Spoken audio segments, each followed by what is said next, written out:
हर digital payment, हर home loan और हर business expansion के पीछे एक बैंकिंग सिस्टम होता है और उस सिस्टम का एक इम्पोर्टेंट हिस्सा प्राइवेट सेक्टर बैंक्स हैं। हाय, आई एम कारुण्या और आज हम बात करेंगे कि कैसे प्राइवेट सेक्टर बैंक्स का फाइनेंशियल प्रोफाइल पिछले कुछ सालों में इवॉल्व हुआ है और इस सेगमेंट में क्या डेवलपमेंट्स देखने को मिले हैं। प्राइवेट बैंक्स आज इंडिया के बैंकिंग इकोसिस्टम का एक सिग्निफिकेंट हिस्सा है। पिछले 10 सालों में शेड्यूल्ड कमर्शियल बैंक्स के डिपॉजिट्स में प्राइवेट बैंक्स का शेयर लगभग डबल हो गया है, 21% से बढ़कर 38% के आसपास। इससे ये पता चलता है कि बैंकिंग सिस्टम के अंदर इनका कंट्रीब्यूशन धीरे धीरे बढ़ रहा है। सिर्फ शेयर ही नहीं, स्केल के लेवल पर भी काफी एक्सपेंशन देखने को मिली है। पिछले 5 सालों में प्राइवेट बैंक्स के डिपॉजिट्स अराउंड 76% और लोन बुक्स अराउंड 85% तक ग्रो हुए हैं, जिससे इनके बैलेंस शीट्स भी ग्रो हुए हैं। इस दौरान एसेट क्वालिटी में भी इंप्रूवमेंट देखने को मिला है। रीसेंट डेटा के मुताबिक एनपीएस मल्टी ईयर लोस के आसपास आ गए हैं, जो लेंडिंग डिसिप्लिन और रिस्क मैनेजमेंट में सुधार को रिफ्लेक्ट करता है। साथ ही प्रॉफिटेबिलिटी इंडिकेटर्स में भी इंप्रूवमेंट देखने को मिला है। रिटर्न ऑन इक्विटी लगभग 3% से बढ़कर 14% के रेंज तक पहुंच गया है और रिटर्न ऑन एसेट्स भी 0.5% से बढ़कर 1.7% के आसपास है। इन डेवलपमेंट्स के साथ प्राइवेट बैंकिंग सेगमेंट ने लॉन्ग टर्म में अच्छी कंपाउंडिंग दिखाई है। पिछले 10 सालों में निफ्टी प्राइवेट बैंक इंडेक्स ने लगभग 3x की ग्रोथ दिखाई है। इन सब के बावजूद इंडिया में क्रेडिट टू जीडीपी और deposit to GDP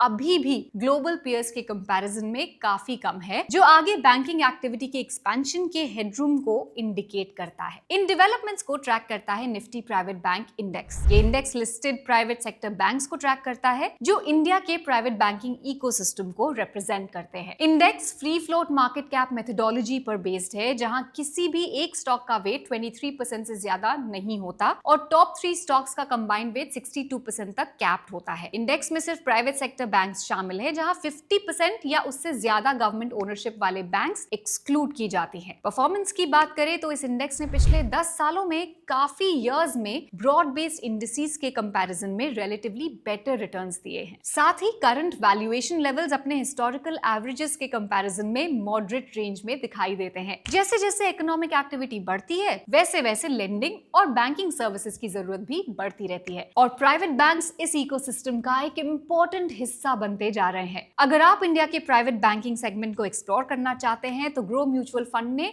2 schemes launch किए हैं, Groww Nifty private bank ETF और Groww Nifty private bank index fund. ETF exchange पर स्टॉक की तरह ट्रेड होता है। आप इसे मार्केट आवर्स के दौरान बाय और सेल कर सकते हैं और इसके लिए डीमैट अकाउंट की जरूरत होती है। ये ईटीएफ प्राइवेट बैंक्स का एक बास्केट रिप्रेजेंट करता है, जिससे आपको इस सेगमेंट में डाइवर्सिफाइड एक्सपोजर मिलता है बिना हर स्टॉक को इंडिविजुअली ट्रैक किए। अगर आप इसी थीम में म्यूचुअल फंड स्ट्रक्चर के थ्रू इन्वेस्ट करना चाहते हैं तो grow Nifty private bank index fund एक ऑप्शन हो सकता है। दोनों स्कीम्स का एनएफओ 20 मई 2026 तक ओपन है। इन्वेस्ट करने से पहले स्कीम से जुड़े सभी डॉक्यूमेंट्स ध्यान से पढ़ें और अपने फाइनेंशियल एडवाइजर से सलाह जरूर लें। आप प्राइवेट बैंक्स के ग्रोथ और इवॉल्विंग रोल को कैसे देखते हैं, कमेंट्स में हमें जरूर बताएं। म्यूचुअल फंड निवेश बाजार जोखिम के अधीन है।